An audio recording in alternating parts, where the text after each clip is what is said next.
Welcome to Heart, where we break the silence, bridge the gaps, and bring real conversations about mental health to the forefront. I'm your host, Lee Yaffe, founder and director of The Long Short Road. Hi, Rachel. Welcome to the show. Thank you so much. So glad to be here. I'm really excited to have you. I like to start the interviews by asking my guests to introduce themselves in their own words. Can you introduce yourself? Okay. Yeah. I'm Rachel Honeyman. I live in Long Island, New York with my husband, Tzvi, and I run a content marketing agency called HoneyBeBold. I'm a proud Orthodox Jewish feminist. I love to travel and hike. I'm a martial artist. I don't know, multifaceted, I guess. And as we just spoke about off camera, I love your hair. Uh, Thank you. Thank you. so there's like a lot of directions I want to go, but I first want to ask you, what is your why in how you lead in your business, in how you live your life? Maybe it's two separate whys, but like, is there a core value or belief that drives what you do? Yeah, I'm driven mostly by impact and having a positive impact in the world. That's my number one goal in everything that I do. And so the work that I do in my agency is really built around working with women who are doing mission-driven work and trying to make the biggest positive impact in their ways and using their talents. And so my role in helping them with their branding and their websites and their content marketing is to help them make a bigger impact. And so I kind of feel like I have a ripple effect. Whenever they have a positive impact, I'm helping them do that. Mm, beautiful. So I actually want to start with martial arts before we go to the other parts of it because I like this is fascinating to me because it's something I've always been curious about but have never practiced. So it seems like you've been practicing for a long time. Like how long have you been practicing? Over 10 years. Wow. Um, Although I'm a little bit on a hiatus at the moment because I'm dealing with some injuries and lots of fun chronic health stuff. So it's a little bit on hiatus at the moment, but I've been practicing over 10 years. That's awesome. What got you into martial arts? So the backstory is that if I've been practicing a little over 10 years, so probably a year before that, I was walking back to my car late at night from a grocery store, and I had my groceries with me. It's dark. It's just kind of a mostly abandoned parking lot, and I feel this kind of prickle on the back of my neck, like when you feel like someone is watching you or following you or something like that. And I did what most of us do as women, and I just ignored it. I was like, "Oh, I'm imagining something." And I got back to my car and I'm unloading my groceries and I turn around and someone had followed me back to my car, kind of cornered me, and I can't even tell you exactly how I got away from the situation because it was all a blur, but I somehow got past him, got into my driver's seat, like floored it home. I probably ran a million red lights and I was just terrified. And as soon as I got home, I reached out to one of my closest friends who's been doing martial arts for decades, and I asked him, "What do I do?" Like I have, if that man had tried to actually hurt me, Yeah. which thankfully he did not, I would not have known what to do. And so he said, "You should start with Brazilian Jiu-Jitsu, which is a perfect sport for smaller women to learn how to like overpower a larger body." Um, and so that's where I started. It took me a while to actually get started with it. And then I've added other martial arts into the mix over the years, but my focus has always been on the self-defense side of things. And so I teach women self-defense, and it's something I'm very passionate about. That's amazing. Also, unfortunately, a common experience for a lot of people. And Yeah. I don't know if this is maybe it's me and I would like to hear how this lands for you, but I feel like self-defense in martial arts is not something that's like taught to women that it's something that we should pursue because it's a manly sport unless hmm unless there's a danger and then everyone's like, "Oh, you should do that." But it's not like we're not given that as like a baseline that it's something that we should be doing to empower ourselves. No, unfortunately, it's not. And there are also a lot of misconceptions out there. One of the common things that I hear every time I share anything about women's self-defense is, people say like, well, I actually years ago came out with a program that I don't sell anymore, but one of the comments that I got was, you're giving women a false sense of security, and like it's better off that they not learn these skills at all. And I was like, that doesn't make any sense. This is such a backwards way of thinking. Like, you either have skills or you don't have skills, and it's just a matter of like leveling the playing field at least a bit and increasing your chances of survival. And so yeah, there's a lot of misconceptions, and in our culture especially, it's very much not seen as like something that women should be doing, and I don't believe that at all. So It is yeah. that every woman should have, like even Yeah. the basic, like even if it's not, they're not becoming, like high level, just to have those basic tools. Yeah, 100%. I think not every woman needs to become like a competitive martial artist. That is not for everyone. That's what we want. Um, Great, like awesome. yeah, But yeah. But I do think every woman should have at least the basic skills. They should know the basics of self-defense, 100%. Unfortunately, we live in this world where that's necessary. right. Last question on martial arts before we switch. But what has it's very physically taxing. What has jujitsu taught you about your body, or how has it shaped your relationship to your body? If Uh, if at all. well, it's a little bit of a tough question because right now I'm dealing with like some long-standing injuries. I just had like two procedures. One of the injuries that I'm dealing with was an acute jujitsu injury, and one is probably jujitsu didn't help, but it's not specifically from jujitsu. I think that in a lot of ways, jujitsu and all the other martial arts that I practice have helped me feel very empowered in my body, and at times have hurt my body in big ways. So it's always this balancing act of like, how much do I push myself, and kind of feeling like I'm in control of my body, but also paying attention to, I have some like background chronic illness issues that that contribute to these injuries and all of that. So I have to always be balancing that. So Oh, yeah. well, thanks for sharing that. Yeah. So one of the things that I'm preparing for today, and I was looking on your Instagram, one of the things I so appreciated is how open you are about your infertility journey. And you Thank you. haven't shied away from having difficult conversation about a very painful topic.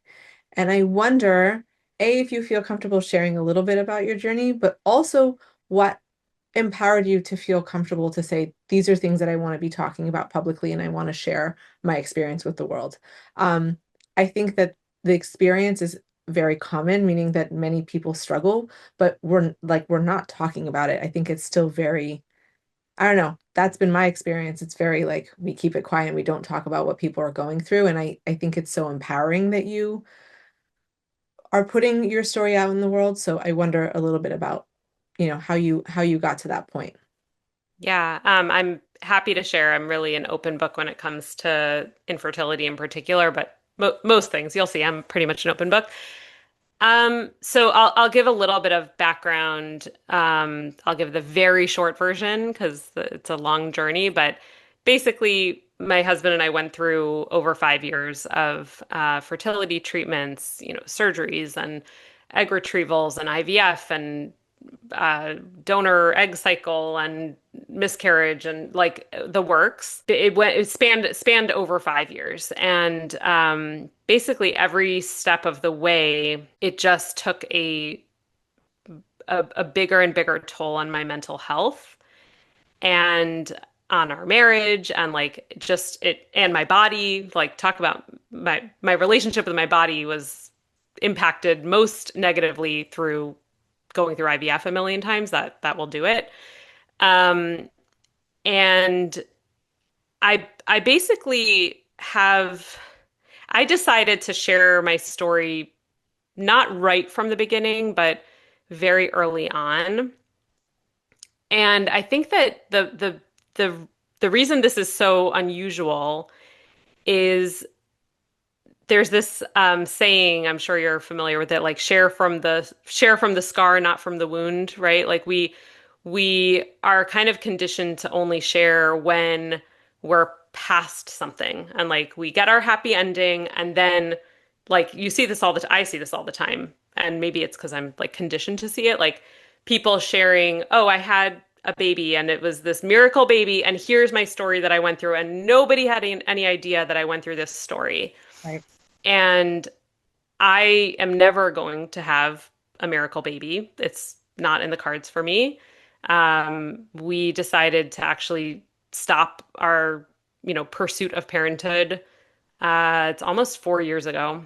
Wow. Yeah, it's crazy. It's a long time.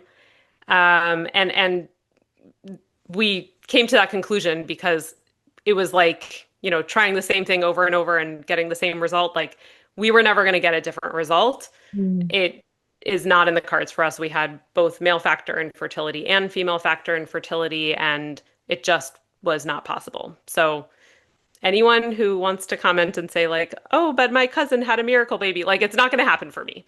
I've come to terms with that, and that's my story. So obviously, when I started sharing my story, I did not know that I wasn't going to have the happy ending. I wouldn't have continued if I knew that. But I felt like I think it's really a big problem in our society that we have this need to only share when things are good. Yes. And really, as I was going through it, I felt so alone. Mm. And I just figured other people are feeling alone too. And all I can do is share what I'm going through and help others feel less alone and help others see that there's a path here that doesn't always take the path that we expect. Right. Right. I love that quote that you shared, the share from the wound, not the scar, but I mean, from the scar, not the wound. But there is something so powerful and important about being like sharing while we're in it. Hmm. And like, I mean, you just touched on that a little bit about like people's comments of like, oh, my cousin had, right? Like people do that, right? Yep. Like, and was that kind of, what was the reaction when you were putting yourself out there? And, I mean, look, all just as you were sharing that quote, I put it back on myself for a second. I was like, right, I did that. I went through a divorce when I was 23. I didn't tell anyone. I didn't talk about it. I didn't share anything about what I went through. I swallowed it and kept moving.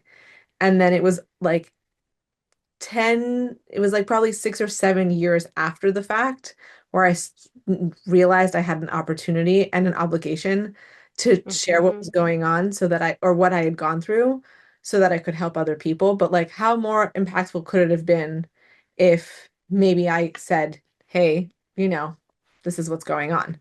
But what was the Yeah, reaction? and well, I want to just say first, it's not to criticize anyone who does that Right. because I think that everyone needs to share or not share in And whatever way feels authentic to them and feels like helpful to them.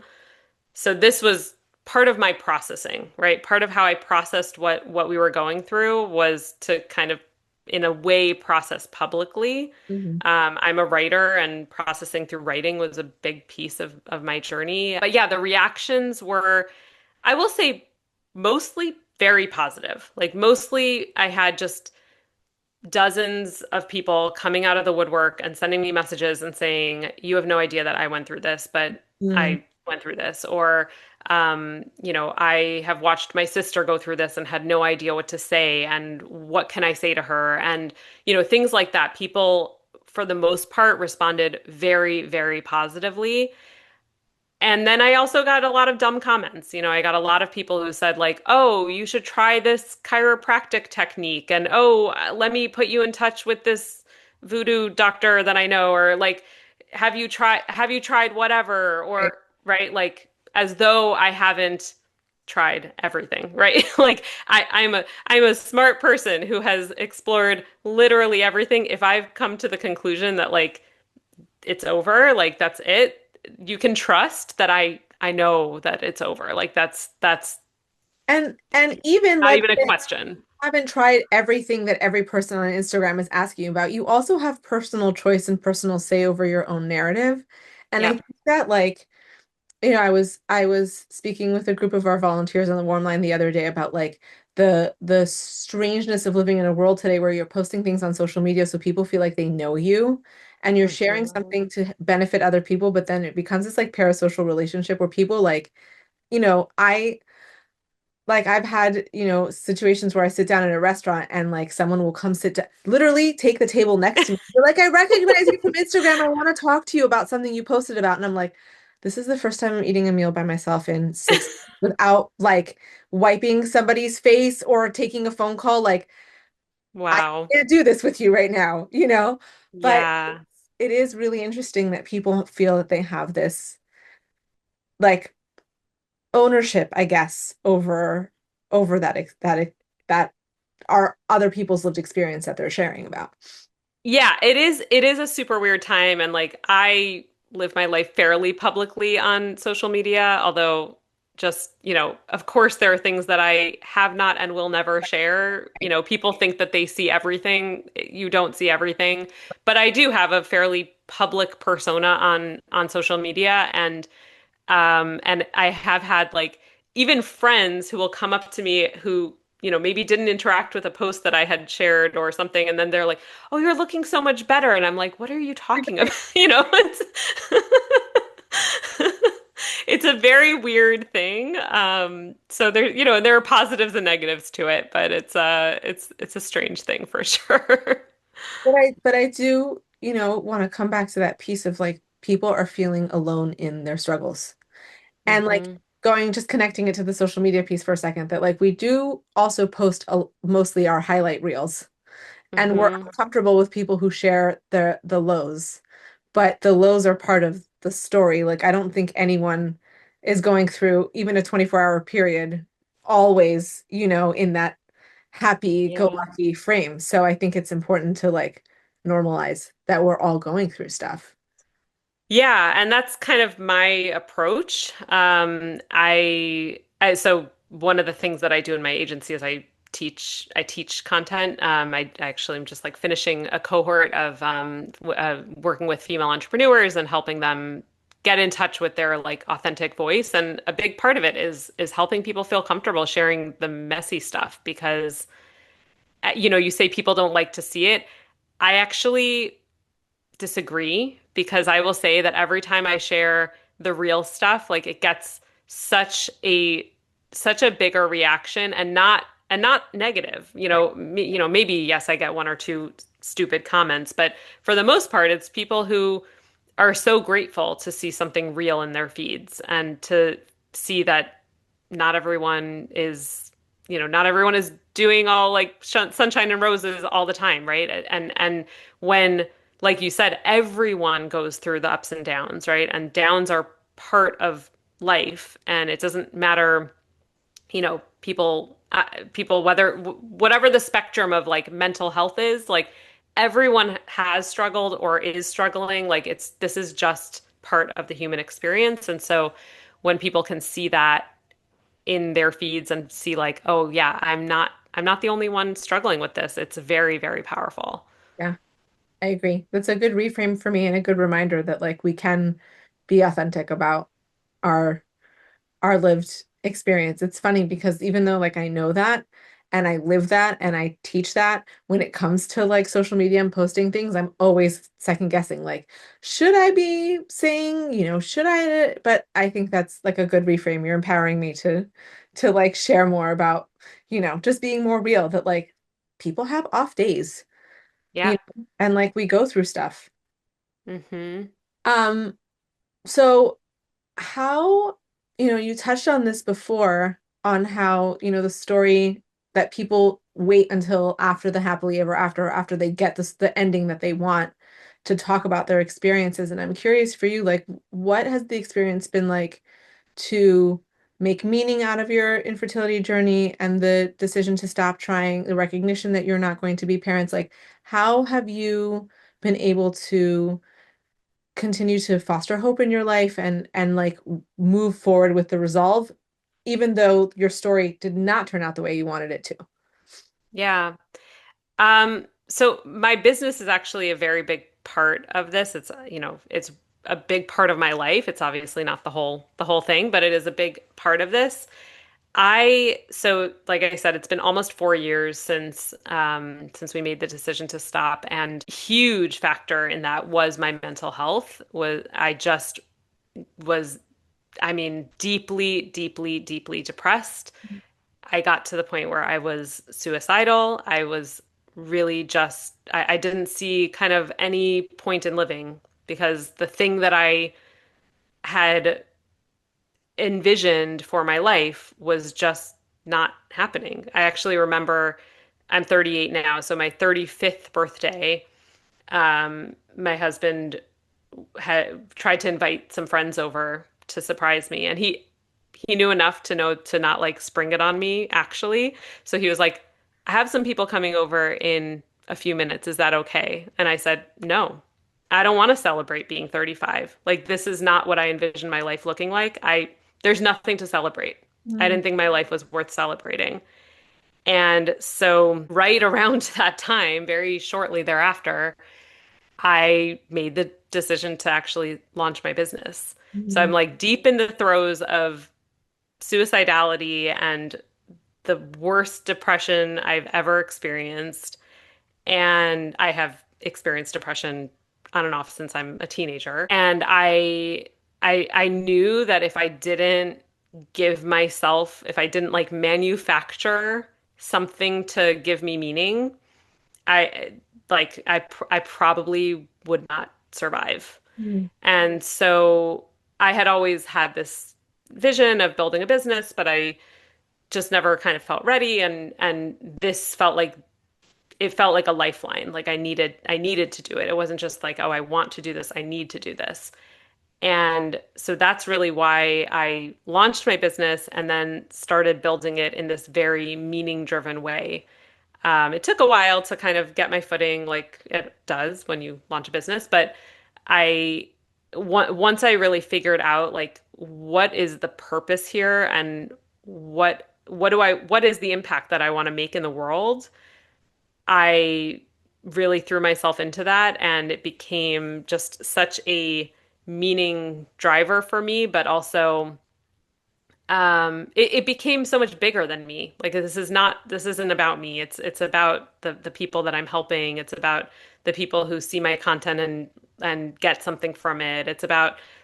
It's so much bigger than me. And so obviously like I feel silly even saying it, but like obviously a business is not a replacement for a child. Like that's not in right, any way what I'm implying, but I do think that it has given me just meaning and joy and something to build. I had this like real need to grow and nurture something. That was one of the drivers for wanting to be a mother. right. And now I'm growing and nurturing something different. It is not what I wanted. This isn't what I envisioned, but it's it's filling one piece of that need. Right. Wow. Thank you for sharing that, Rachel. Yeah. I appreciate how open you are about all of the experiences you've gone through, and I just want to like take a minute to hold space for everything you shared and just honor everything you shared. It's a lot to go through, and I also just something that you said that I want to touch on is how the decision to start the business and put your focus into something meaningful came at the same time where you were really at the worst at your mental health, in your mental health. Yeah. And I want to bring attention to that because I hear that from, sometimes when we get a lot of calls on the warm line where people are like, I really don't want to live tomorrow. I don't even want to live to see tomorrow. But if I do, here's an amazing idea that I want to do to change the world. Mm-hmm. Probably, I've personally clocked over 2,000 calls on the line over 10 years, Wow. over 6 years, 7 years. And I've like lost track of how many times I've had conversations with people like that like they're at their worst, and that's the Kickstarter, hopefully, to to push them in direction of like I am going to find something that's going to help me but like I can imagine that was not so easy, right? Like I know we're talking No. like now 4 years in, but like pulling yourself. up by your bootstraps when you are severely depressed and suicidal. And like that is hard. Yeah. So Yeah. were there things that you were doing, like yes, building and nurturing the business, but like on the day to day to help you get into that place of resilience and healing? So, I mean, I had actual tools that I used to pull myself out of depression. So the major lifesaver for me, and I've done it 4 times now, is TMS, transcranial magnetic stimulation. For anyone who does not know what it is, probably a lot of people don't know what it is because Oh, it's not well known. right. I think when you and I had spoken off camera a little while ago, you were like the second person who had mentioned it to me, and I was like, please tell me more about this because I'm starting to hear about it, but I don't know what it is.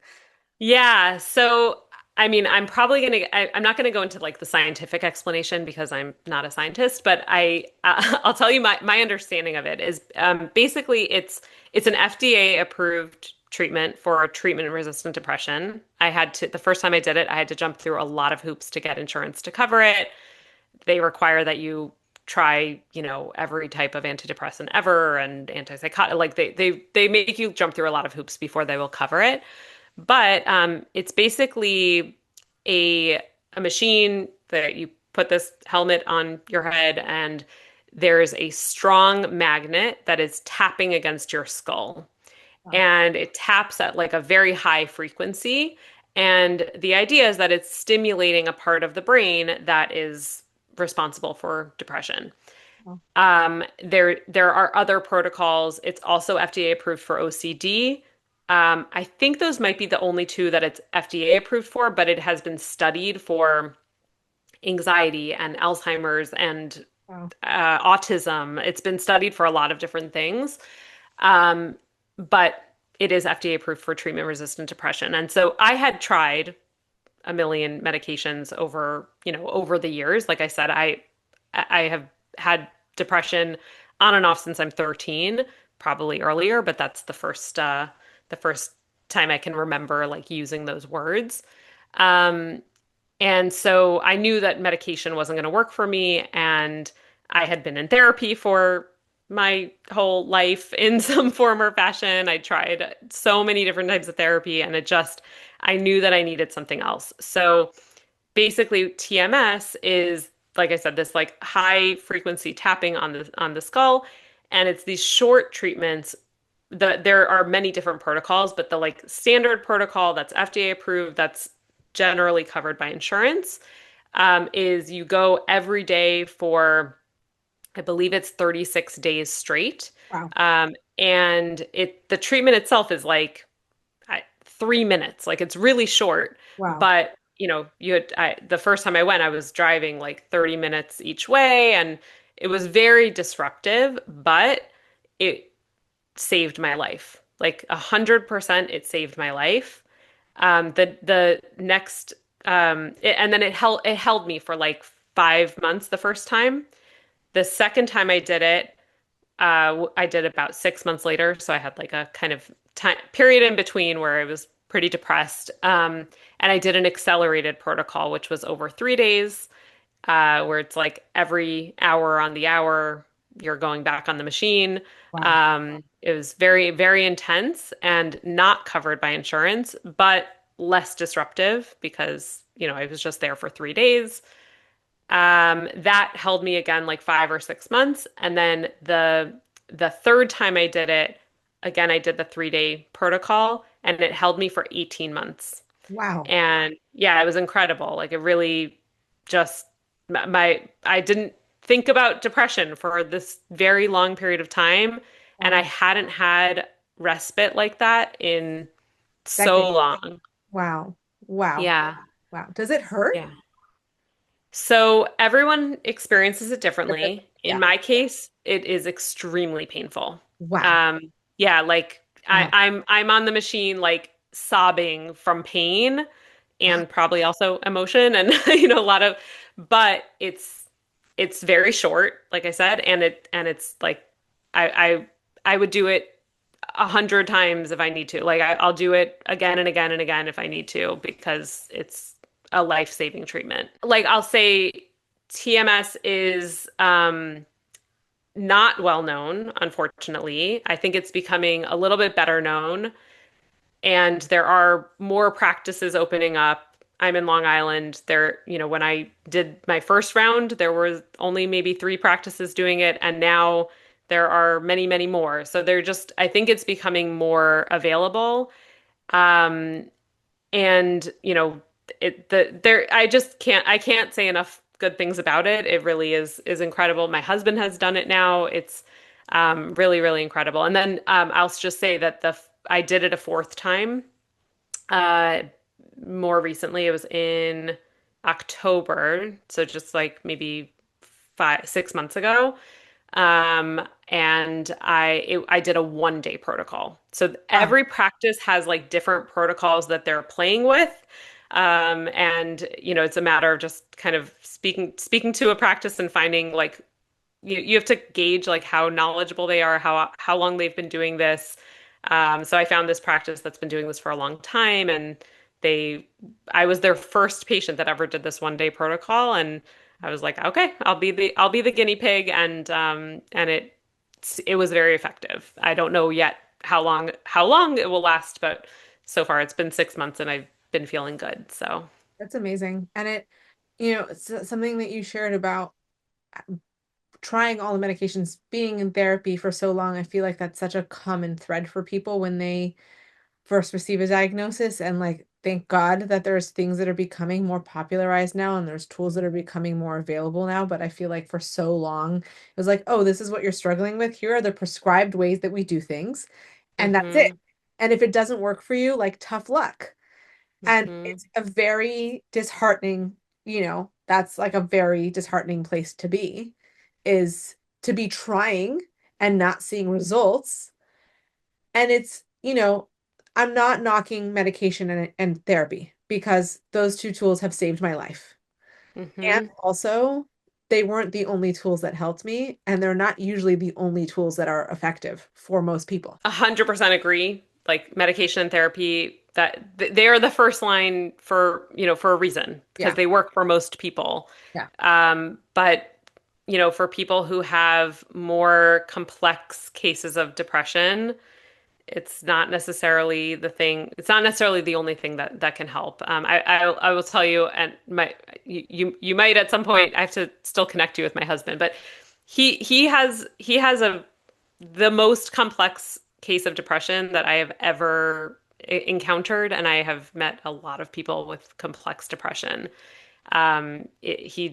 It doesn't respond to anything. So, and he's tried everything. everything, inside the box, outside the box. He's tried everything, and it seems like TMS has been helping him, but it does not help him the same way that it helps me. It's not as effective for him as it is for me. Wow. So I will just say, like, everyone's experience is going to be different. It has been the like most amazing treatment for me personally. Doesn't mean that it's going to be the case for another person, but I agree. Like, I think that we need to just have more discussion around what else is out there, because there are other things out there that people are not aware of. And like, CBT is not the only form of therapy, Right. right? Like and I think that that's people have that misconception. They Oh, think like, oh, therapy is this, right, or medication is this. And actually there's just a massively wide spectrum of what's included in even those categorizations. But outside of those, there are a lot of tools that most people just are not aware of. right. And I think we're also doing a disservice to people by giving them the impression that it's one size fits all. Because then it's like, Hmm. well, what's wrong with me that it's working for everyone else? But I must be the problem. Like, I must just be impossible to help. And like, that's not true. There are tools that Yeah. exist, I think, that could really help people. It's just a matter of like, I mean, and I would be curious to hear your thoughts on this, Rachel. Like, I know from my own journey that when I was at the worst of my depression, I was not like picking up the phone and doing research on calling a therapist. Like I Right. was just making sure I could brush my teeth and make sure that I was eating enough food to get me through the day. Like I was not Yep. a functional enough person to like be thinking about what is available to me, right? So I had to start in those traditional routes just because I needed something to hold on to. But I think that yeah, I don't know. I think we give people this impression that like it's going to look a certain way. And that's just Hmm. like, that's just not life. That's just not Yeah. how life is. Yeah. I mean, obviously that is almost universal, is that when someone's in a depressive episode, like that is the hardest time to actually take action on addressing your depression. Like it's so hard. It's so Yeah, hard. So, I mean, I thank God have a very supportive husband, and he did a lot of research for me. He helped me, and I don't know that I could have like found things on my own if at that time, because I was barely functional. yeah, And so I think it is, in some ways, I think I would say, like, if you know that you have a propensity toward depression and you're not in an episode right now, like this is a really good fine. time to explore Totally. options, even if you don't actually do anything about it now. But like, even just having, I don't know, a doc on your computer that's like almost like, here's what to look at when you're feeling super depressed, and like having resources there that you've already vetted them, right? You've already looked into them. It can be super helpful. Not that I've done this, but as I'm saying, I'm like, this is a great idea. Good. I Yeah. should do No, it's that. interesting because this is actually something that I do with people, like in the suicide prevention world, we have this idea of having a safety plan, right? Which is like when someone is really struggling, it's like, well, let's think about what your resources are. I actually like to start with people way before that. Like before you're calling a hotline, before you're calling our warm line, like can you identify like what are the things that you can do to support your well-being when you're not in crisis? Because it's much easier to get those reps in and practice and then be much more likely to turn towards those things if you don't wait until you're in an emergency. The analogy I like to use is if we think of these, like I call them protective factors, thinking about it like wearing a helmet when you're riding a bike. You're not Hmm. going to wait until you're falling off the bike to be like, oh, wait, where's my helmet? Like, let me put it on now because that's not efficient. And like that's not, Yeah. you're too much in survival mode at that point. Yeah. Yeah. I mean, it's not going to work at all. So yeah, I think I, I agree. I think it's as much as we can do before we hit crisis, the better. Yeah. So yeah. So what from your lived experience, having gone through your journey and also the martial arts piece I want to bring back in, how these the life experience and the tools that you've gained, how have you then like translated them into your business and in helping motivate and empower women to show up and be their whole selves? Yeah, I mean, I think it's kind of like everything that I do is all about helping women be show up and be their whole selves, and it's so much about, I don't think that I could have gotten through any of what I went through without, obviously there are like so many pieces of the puzzle, right? You asked me before, like, what actually helped me kind of like do this, right? And I said TMS was this like life-saving factor. And at the same time, I made this decision to build this business, and I'm giving myself meaning, and I'm writing about my experience, and I'm sharing it openly, and I'm seeing how it's helping people, and like all of these pieces work together to to basically help me build a meaningful life despite my life not looking the way that I wanted it to. Yeah. And so that has played such a role in how I work with women to help them like find their voices and find the words for the thing that only they can offer, Mhm. right? Like the women I work with are doing very unique work that on paper looks the same as everyone else, right? Like a therapist is a therapist, or a designer is a designer, or a coach is a coach, right? Like, and when you use the words that everyone else is using, then you look the same as everyone else. Right. But even though my clients know that they're doing something really transformative for their clients, they don't know how to put the words to it. And Right. a lot of that is because they haven't gotten fully in touch with who they are and what makes them different and the unique magic special sauce that is only theirs. And so that's the thing that I like just I love mining for that and helping bring that out.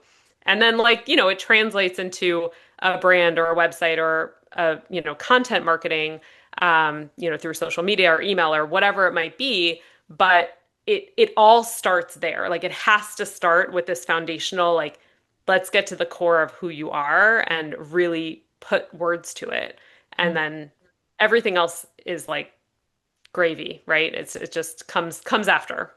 Do you find that women are resistant to that process of digging deep to, peel back the layers of themselves? Um, it's a good question. Actually, no, because I think that by the time women come to me, I think they're ready. Like they're ready to do that work.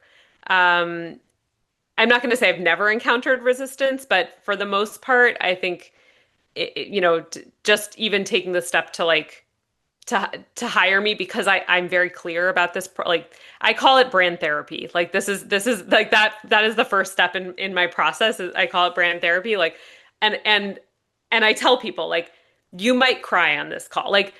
Many of my clients cry on these calls and that's That's okay. Like it's literally the best way. yeah. That's literally Yeah. the best way. It's like if there's tears, then that means there's flow. Like, Yeah. wow. Yeah. Like you're getting to the real stuff. So I think because I'm really clear about that from the start, if someone is not ready to do that, they probably won't hire me, which is fine. Right, But yeah. right. Wow. What are some, I guess, for people who are listening, I guess women and men, practical ways to step into that role of like finding their voice? Yeah, I mean, I start with something I call it the identity pillars, and I think this could really apply whether you have a brand and you're building a business or you're just a person. Like it doesn't really matter, but kind of going through the process of really sitting with yourself, which is not easy, right? It's a very Super. hard thing to do, but really sitting with yourself and thinking about what are you started this conversation by asking do I have a driving value? That's really what it's about. Think about what are your driving values? What are the things that are non-negotiable that really define who you are and how you live your life and how you, if you have a business, how you build your business. That is the core. That starts everything with this conversation.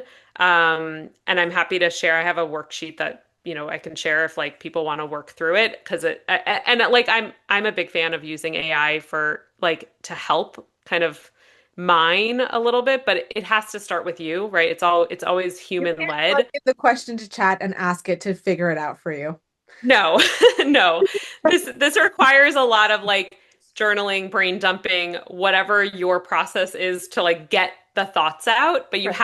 have to get the thoughts out and Totally. then AI can help you find the patterns, Right. right? So this worksheet I'm happy to share kind of walks through that process, but that's the starting point for everything. And it's a really, it's a really incredible point because I feel like it's something that so many people are not in touch with.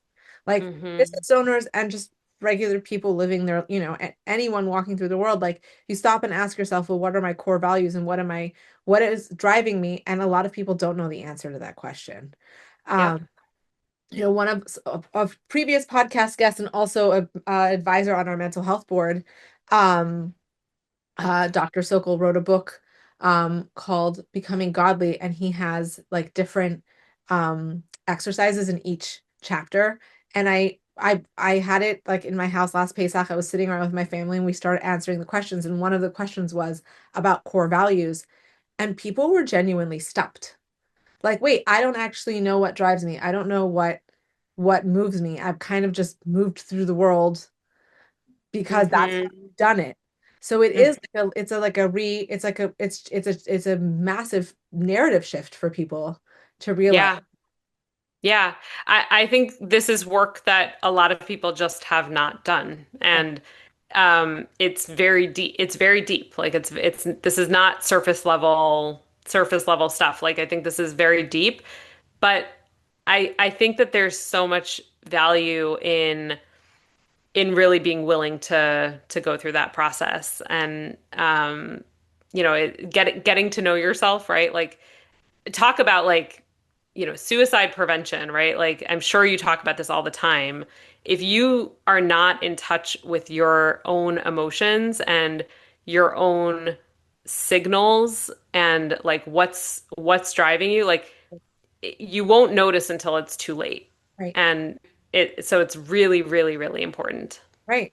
And it's interesting that you said that. And when I think about like the brain science behind suicide and what happens to people and what the drivers are, it's that the stress and the overwhelm and the challenge plus a feeling of hopelessness and and helplessness that is a usually a main driver towards suicidal behavior that we see in people. And one of the I think Viktor Frankl talks about this in Man's Search for Meaning. It's like, how do you create meaning out of, I mean, this is a question we touched about, when life does not go the way you thought it was going to go, Hmm. right? Like, I know for me, I touched on this earlier, but like being 23 and divorced in the Orthodox community, that was a very interesting experience. In like my value as a person was changed now because I didn't fit the mold, right? Yeah. Like, I didn't look the part because I stopped covering my hair and I wasn't married anymore. And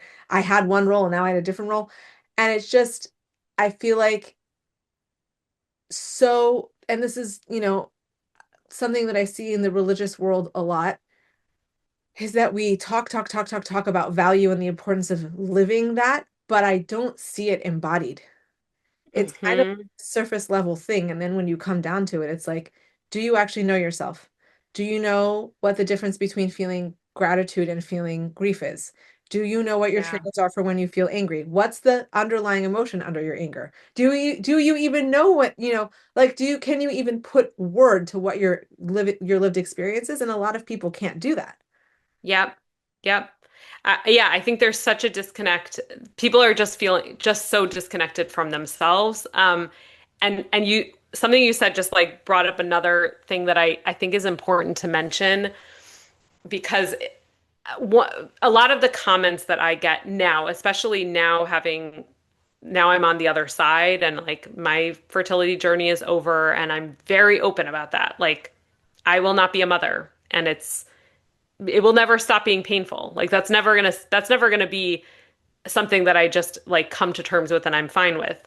It Right, was the right decision and it will always be painful. right. And people can't handle when stories are not tied up with a Oh, nice bow. totally. Like they can't handle it. And I think that they can't handle it because it makes them think of their own, like, it makes them think of their own situations. And they're like, well, what if whatever I'm going through doesn't have the happy ending? Or what if that happened to me?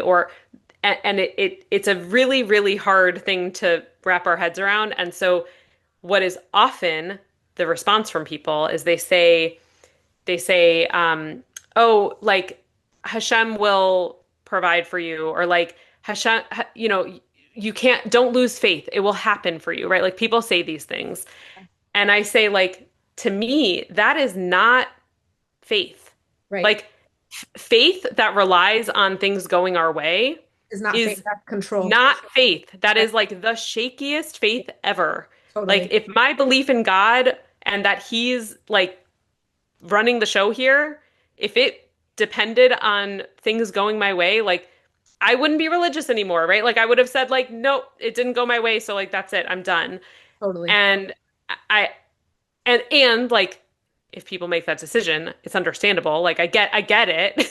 I have grappled with a lot of anger towards God for my situation, um but like he had other plans for me and like And it also didn't go the way I wanted it you to. can handle your anger. That's another thing that people, I feel like they get really sticky on is like, you can't be angry at Hashem. You have to be grateful for everything that happens to you. And it's like, excuse me, Hashem created anger. He can Hmm. handle it. He can Hmm. handle it, you know? Um, so interesting what you're saying about like people making their comments. If I may, can I share a story with you? Please. I've had several miscarriages. I'm very open about that. Like, thank God I have three beautiful kids, love my girls, but I've had miscarriages in between every complete pregnancy. And my first one was, I mean, devastating and very intense. And it happened Erev Pesach, and I had to have a procedure. So we were supposed to go away for Yom Tov, and we couldn't go anywhere. And so we ended up being with family here where we live. And I will never forget, I walked through the door. I was like 6 hours out of my procedure. Okay. And I'm totally discombobulated because our plans just changed. I'm like trying to care for my daughter who hasn't seen me in 2 days because I was in the hospital. So she's freaking out. And a family member who I will not name who it was, whatever, they had the best intentions, but they walked up to me and they grasped my hands and they were like, "Don't be sad, you'll have another baby one day." And I just wanted to disappear Yeah. because it was like, I understand you're wanting to spiritually bypass my pain and my grief because it's uncomfortable for you and douse me with this like fairy twinkle lights of like Hashem is going to take care of you. I just lost a baby. Like, Hmm. please don't tell me Hashem is going to figure it out for me. Right now, what I want to hear is, this is so painful. I'm so sorry.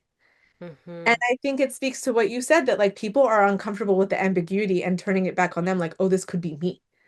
Hmm. Right? Like when one of the things that happens when I like teach suicide prevention classes is people will say like, I once somebody shared with me in a class, and this happens all the time, like, oh, I've disclosed my suicidality to someone, and the reaction is to freak out and take 10 steps back, like I'm on fire, and they're terrified of me. And that doesn't make me feel like I've received that receptive opening of like, this is someone who can really hold me in my pain. And a lot of that doesn't have to do with the person in pain, it has to be with the recipient because they're just so uncomfortable.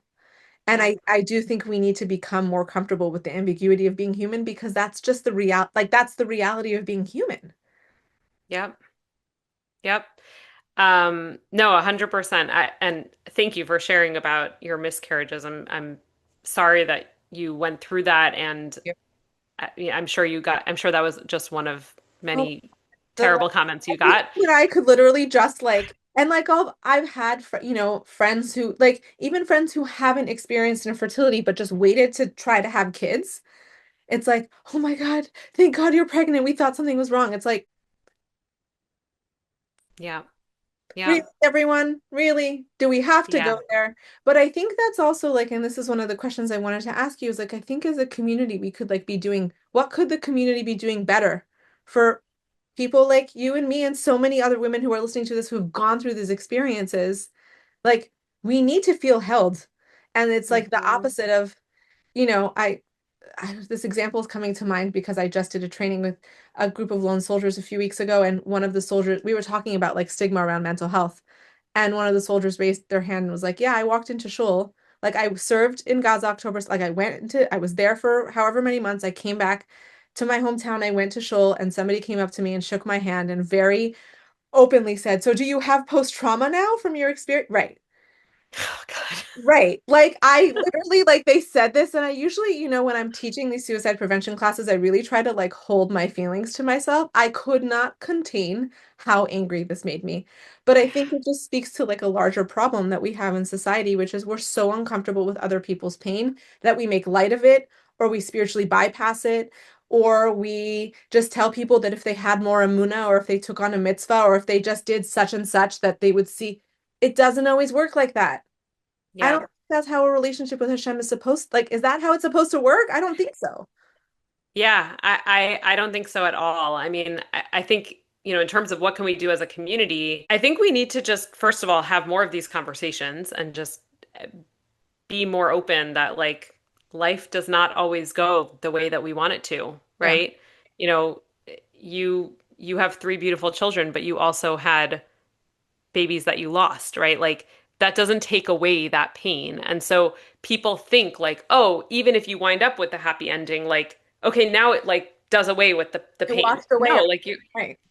you're still left with grief. You're still left with, so I think that if we just had more openness about this, um, I will also just plug, I sat on the board for, I was supposed to have a baby for 3 years. I recently stepped down and I posted very openly about it because it got too painful to be involved in basically helping others with their fertility journeys when I mine is over and it became too painful. So, and so if you, like as a community, I think that like they are doing incredible work and in raising awareness and they have incredible resources on like how to talk about these things and also and even just practical things like how to share with your friend who's struggling with infertility that you're pregnant. Like, Yeah, how do you do that in a sensitive way? right, And I think these are questions that people unfortunately are not asking enough. right. And that I think is the biggest thing is that we need to just generally enter rooms asking these questions. And it's not just fertility, right? It's everything. Right. Like I remember years ago, my husband was out of work for a year and it until that experience, which was very hard, and thank God we got through it and it was fun, but until I had that experience, I didn't realize how painful it is when we ask people, so what do you do? Right. Right? We have this like instinct. So what do you do? How many kids do you have? Right? Like we have these like instinctual questions that we ask.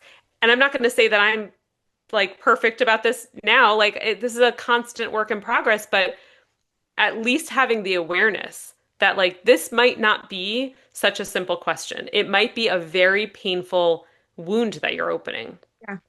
And so Yeah. just being aware.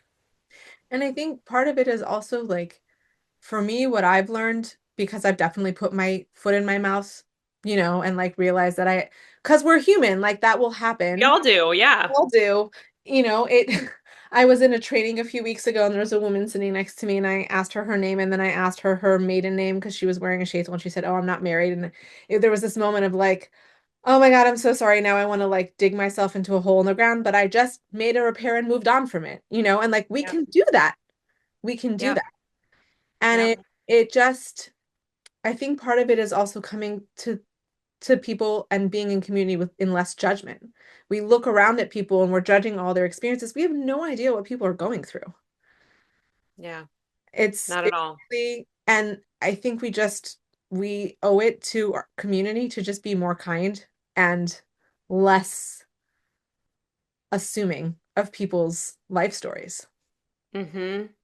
Yeah, absolutely. I think we have no idea. We have no idea what people are going through. Like we were talking about social media, like even if people share on social media and they're open, like You have no there clue. like I said, there are parts of my story that no one will ever know. No Yep. one. Yep. And like you don't know everything that's going on with me and you certainly don't know that about someone who is much more private. Like you don't know what's going on with anyone. I like organize my iPhone in like the little boxes with where I keep everything. So all the social media apps are in one box and the box is called social media is a lie because I need that reminder because I know for myself having, you were saying that you realized that you were like that you were first diagnosed with depression at 13. I think I was born depressed. Like I don't remember a time in my life where that wasn't part of my story. And like I had that awareness even at like 5, 6, 7, 8 years old. And Hmm. the reason I was saying this was because social media that I know that a trigger for me and how I know that I'm like heading into a depression is when I'm just in nonstop comparison mode on social media. Even with people who I know, who I love, who are going through really hard things, I'll be like, Hmm. "I'm on vacation in Hawaii." Meanwhile, I'm texting with them and I know that they fought with their spouse that entire day. So like that picture that they posted of everybody smiling was mid-fight. So, Yeah. like even I need that reminder, that Yep. you know, we're all in it. I think that's what Yep. it comes down to.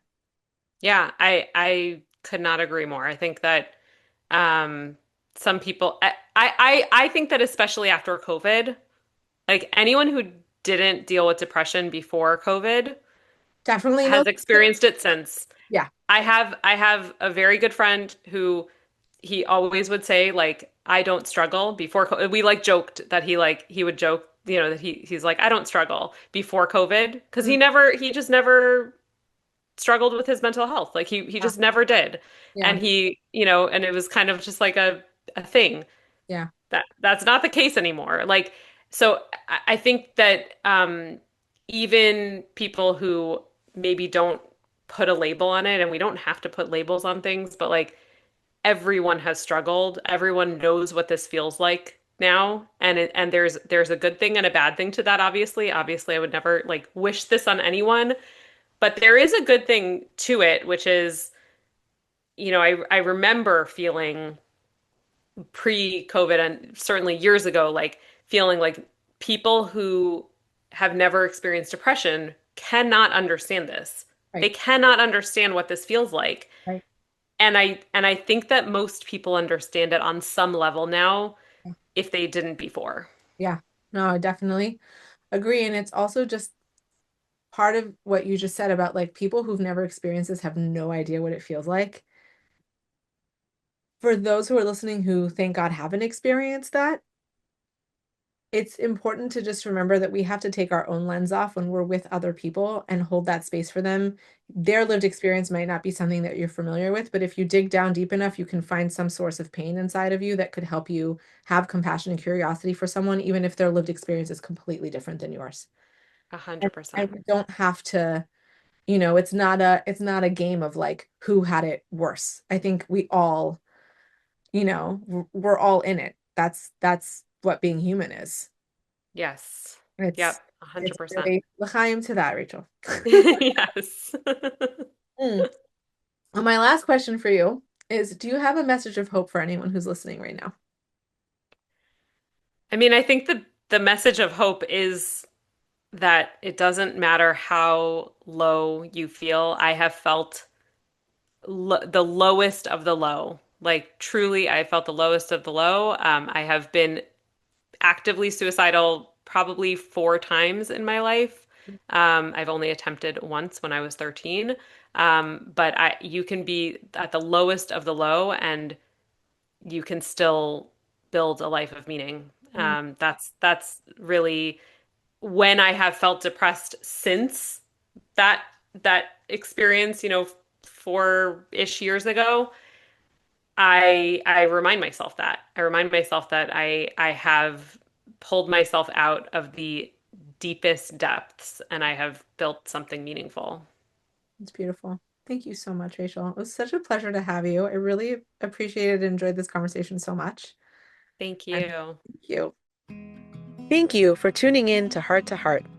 If you or someone you love is struggling, please know there is hope and help is within reach. Since 2019, the Long Short Road has been walking alongside at-risk individuals, offering trauma-informed programs, a non-emergency hotline, and a community that fosters healing. No one has to go through this alone, and we are here for you. Discover how the Long Short Road is changing lives. Visit www.thelongshortroad.com or email us at info@thelongshortroad.com to learn more. You can be part of this mission. Sponsorship opportunities for Heart to Heart are available. Honor a loved one, support your community, and help us make mental wellness resources accessible to those who need them most. Until next time, remember, love and connection are the greatest healers. This is Lee Yaffe reminding you, hope is here, healing is possible, and you are never alone. Together, we're walking this long, short road to a brighter future.